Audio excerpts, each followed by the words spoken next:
We have here today on the Moms Without Capes podcast a very special guest, Gillian Astarita. Welcome to the show, Gillian. Thank you so much for having me. So, Gillian helps moms prioritize themselves without feeling guilty for taking a break from motherhood. She believes that each mom is unique and needs to nourish that person within, not just the mother she is for her kids. She's married to her best friend and loves to volunteer for causes, run fantasy football leagues, and play games with and without her children.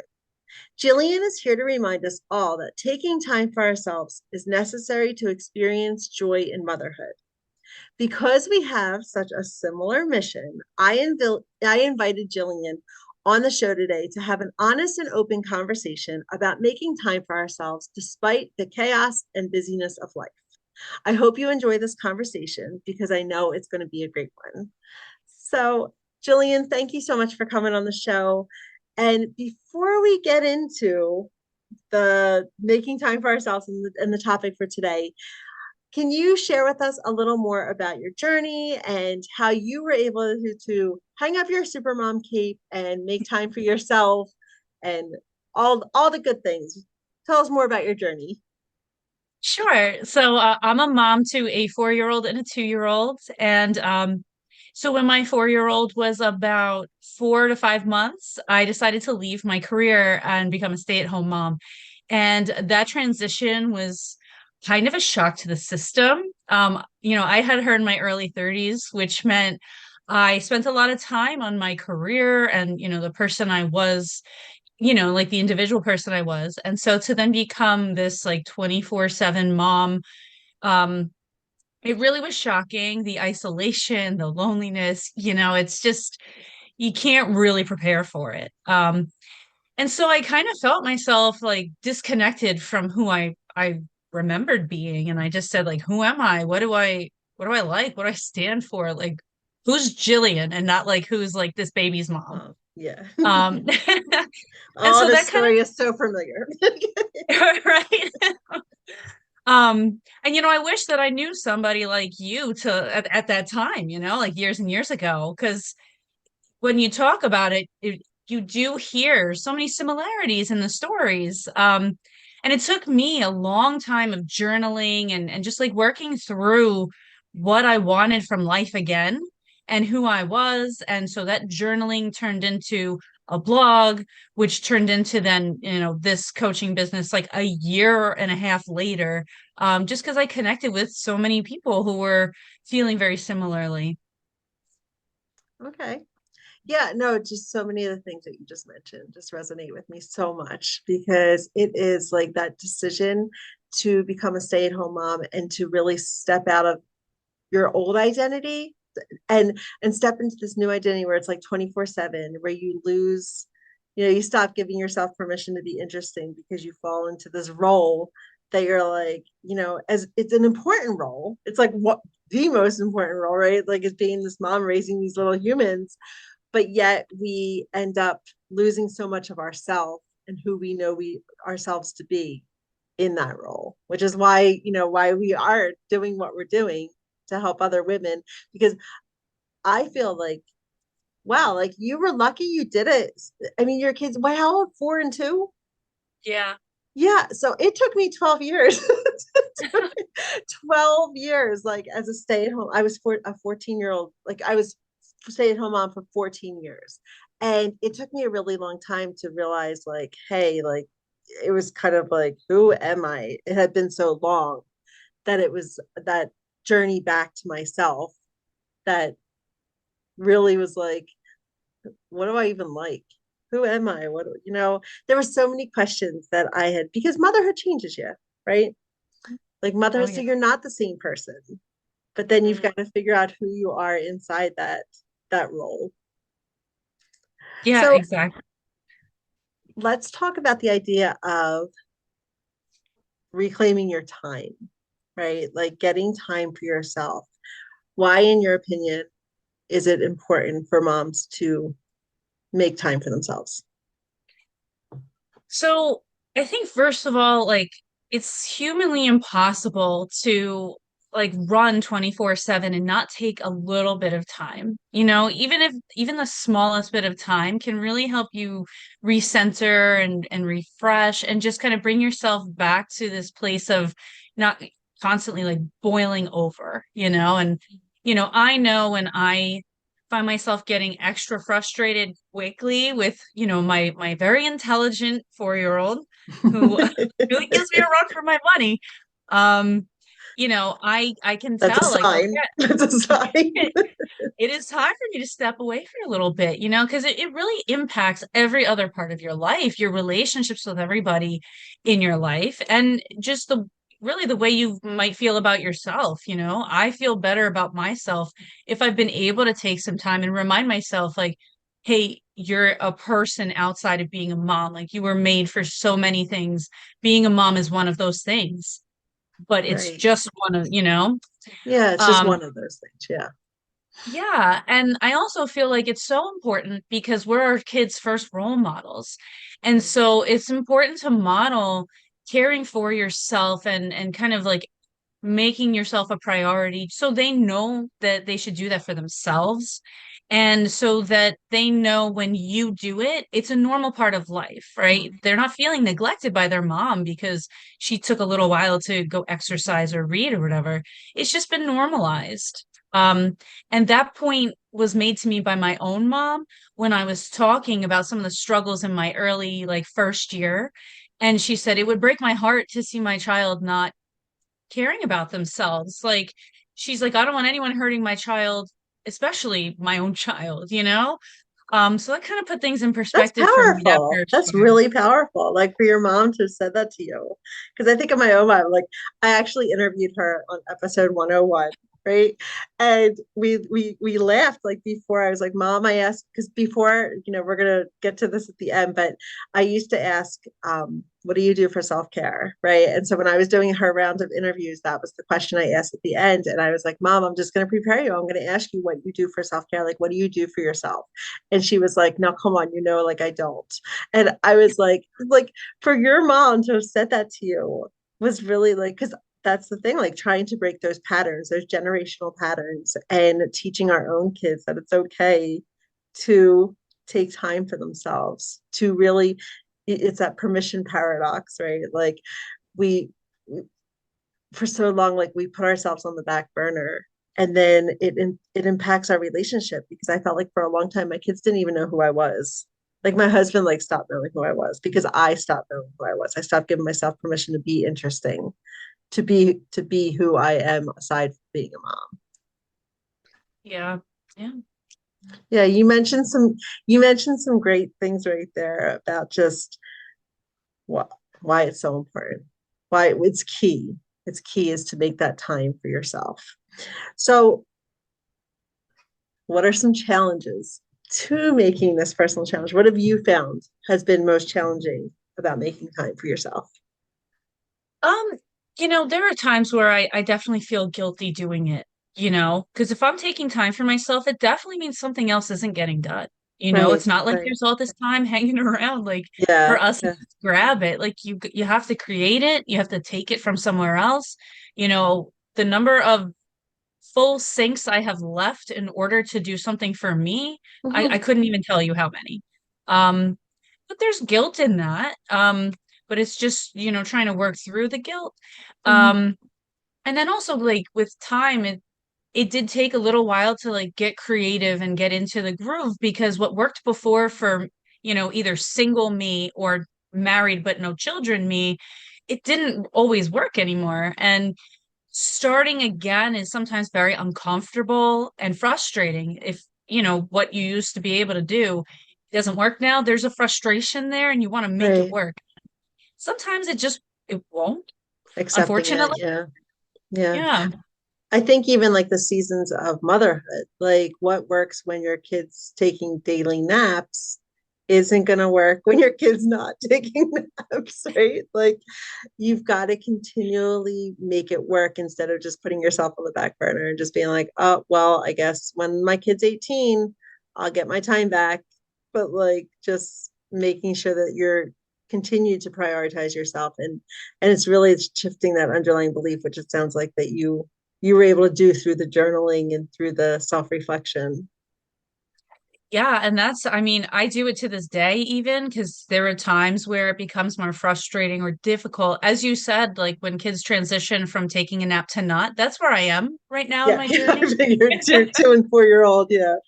Yeah, and so even now from like 6 months ago until right now, it's changed, the Mhm, way that I practice self-care has changed. And it always will. And being able to go back to journaling, and talking to people who maybe have been through it before, it helps so much. mhm, mhm. Um, a few weeks ago, I was really experiencing like a huge moment of like overwhelm, like not moment, days of overwhelm, where I was like crying, like I was like, I was experiencing a lot of self-doubt, like who am I to help other moms with overwhelm when it's exactly what I'm experiencing myself. And so in those moments, which I know are very common, right? Like I know you experience like the craziness of life. How do you find that you manage the overwhelm? Or what are some things, aside from journaling, what are some things that you do? So I took up yoga after I became a mom, Mm-hmm. and I learned, I'm not too much, I was always like an athlete, but more of like a swimmer, softball player. But I memorized a 5-minute yoga flow. Okay. And when I have 5 minutes and I'm like, I need to just take those 5 minutes, and it helps so much. Um, so that's something that's really been helpful is like those 5 minutes of yoga. And breathing also, like very intentional, like box breathing or, Mm-hmm. things that I learned while managing anxiety, that I deal with and manage through breathing. It's just been those two things have been so helpful with the overwhelm because they're calming, you know, Right. Right. like self-care could be put in a lot of different categories, and some of it is much more active or, Mm-hmm. but in those moments for me, the calming ones and like the Yeah. quick ones too, Yeah. because you don't always have 30 minutes or whatever, but Right. Right. it needs to be done. You got to be ready to do it. Yeah. Yeah. So having some tools in your toolbox definitely Yeah. helps. It's when you said, there's some more active ways to practice self-care. I think it comes down to like asking yourself, what do I need? Because in those moments when you need breathing, you're not going to go and, go take a walk. Like if you don't have those 5 minutes, like being like, well, what do I need right now? What can I do to bring myself to that piece of calmness or that place of calmness, not piece of calmness, to bring some peace, I guess is what. So let's talk a little bit about the mom guilt because this is something I struggled with a lot. And you did mention that feeling. And you said, I love that you said, well, I still feel it, right? But like you've been able to acknowledge it and work your way through it. What kind of advice can you give or what has helped you manage that mom guilt so it doesn't cripple you and stop you from doing what it is that makes you you? Yeah, I think the first thing is recognizing it because it could pop up in so many different like feelings and emotions, you know? Like it doesn't always feel like, oh, I took the cookie from the cookie jar, I'm guilty. It's not necessarily going to feel like that. And so for me, it just felt like a weighted feeling, like I can't get myself to stand up because it's not the right thing to do right now. I have to do something for the baby or, the toddlers. So recognizing how it kind of like manifests for you so you can catch it when it's happening.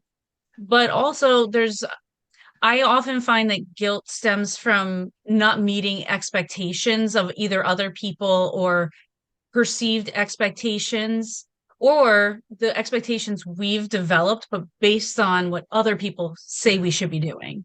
Right. Um, Right. that there are a lot of different places it could come from. Like it could be familial, and you said like breaking those patterns. Part of it is familial patterns of just not taking time because you believe and that motherhood means you're sacrificing yourself all the Right. time until you've moved out. Right. Um, Right. and that's hard because we often respect our families, but it doesn't mean everything that's always been done needs to continue to be done, Right. right? So kind Right. of We can looking be at that it as change. Exactly. And humans innovate, right? We create machines and technology for things. That means that we always do need to be changing. So for us to change, it's human nature, really. Right, right. So how can busy moms, right, which it describes every mother, right? How how can they, do you believe that they can practice self-care every single day? And if so, how? How, what are some ideas that you have? So I do believe that. Um, I believe that if we view self-care as what we like each mom needs personally, and not maybe what we're seeing on like social media and things like Not out of if the we box massages and manicures. Right? exactly like I can't get to the spa, but I can practice my daily yoga, or I can, for some people, like affirmations are a form of self-care, and that really doesn't take too much time, but the difference it could make is huge. So there's that, but I think also looking at self-care is something you don't have to necessarily do alone. You could share self-care with your partner. It might be a way to stay connected with your partner and practice self-care. Right. My husband and I have a deck of couples yoga cards, and we do that after the kids go to bed, and it's a way of reconnecting after a long day, and we're each getting our self-care in. So it feels good. And sometimes I include my kids in self-care too. If they're having the kind of day where they don't want to leave me alone, I say, "Hey, let's go kickbox together." Yeah. And they love it. It's hilarious. But kind of looking at self-care as what you need and then thinking about how it fits into your life instead of trying to keep doing what used to work before and may not fit at this time. Right. Um, So Yeah, I I have think that's found a that great to way. like, yeah. So that's how I think that I do believe moms can practice it every day, but it takes a little bit of looking at it maybe a little differently than it looked before. Right. Yeah, no, those are some great ideas. And yeah, self-care definitely doesn't have to be done alone. Like it doesn't have to be done by yourself. You can incorporate and back to being that model for your children and showing them that they need to take care of themselves as well. Like we're 100% responsible for our own life, our kids included. Like sure, we help them, open the make a sandwich when they're little, but like we need to be teaching them and modeling to them that they're important and that they're worthy of prioritizing. Whether they're a mom, a dad, or single or whatever, they still need to be practicing self-care. So doing it with them, I love it. That's a great thing that we don't have to do self-care alone because as moms, we don't often get as much alone time as you know, as we may want. So, um, any final advice or anything that you think would be super important for our listeners to know? Showing yourself self-compassion is maybe the most important thing I could say to any mom. We too often we beat ourselves up over the things we can't do in a day, or oh, I could have been a better mom today. Like you are the mom that your kids needed that day, Mhm. and you're the person you need to be right now. Like give yourself some compassion, and that includes self-care, right? Like taking care of yourself, mind, body, everything. Um, I would love to hear that all moms are being more compassionate to themselves. Yeah, self-compassion is a huge piece of self-care. That's for sure. And it that is out of the box. Like that isn't the manicures and the massage, like all the things that we society pushes on us as self-care. Like that's something that we can do that doesn't take long, but it's really just being aware of what we're telling ourselves and then switching. Yeah. Okay, so that's great advice. So, Jillian, let us know, what do you do for fun? Um, so for fun, I in my bio, I love fantasy football. Oh yeah, yeah.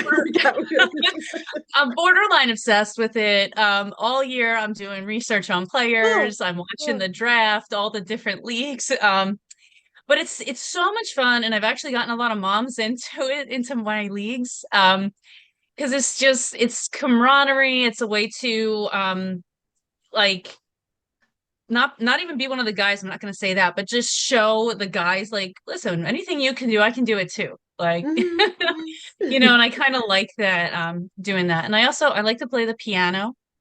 Um that kind of takes me back to who I was before kids. Mhm. Um and I like to read a lot when I get the chance, when I was breastfeeding, I took so much time to read. My Kindle was my best friend at that time. So speaking of, what book can you recommend to us? So one of my favorite series to read, honestly, is the Shopaholic series. So Confessions of a Shopaholic, and I Okay. think there's seven after them as well. Um, it's the kind of thing that allows me to turn my mind off completely, which is what I need for self-care. Hmm. Hmm. The busy mind, it just needs to calm down. So I don't have to think and I can just enjoy it. And so I really enjoy those. I'm reading them one of them again like right now for the probably the fifth time. I've seen that series before. I've never read them, but I've seen it. It seems like a fun, like just lighthearted kind of beach read kind of thing. Yeah, that's exactly what it is. Nice. So where can listeners find you, Jillian? So I am on Facebook and Instagram, and I'm under Guided Parenthood. That's my coaching business name. And I also have a Facebook group called More Than Mom, Finding Yourself After Kids. And it's a really wonderful community where we talk about self-care and some of the mindset shifts that have to happen really to make it work daily. So that's where you can find me. Awesome. So if you're interested in learning more about Jillian, all of her information is going to be in the show notes of today's episode. So definitely check her out. Go join her group, get to know Jillian. So thank you so much for being on the show today. It was a pleasure meeting you. Yeah, thank you so much for having me. This conversation was so important and so fun.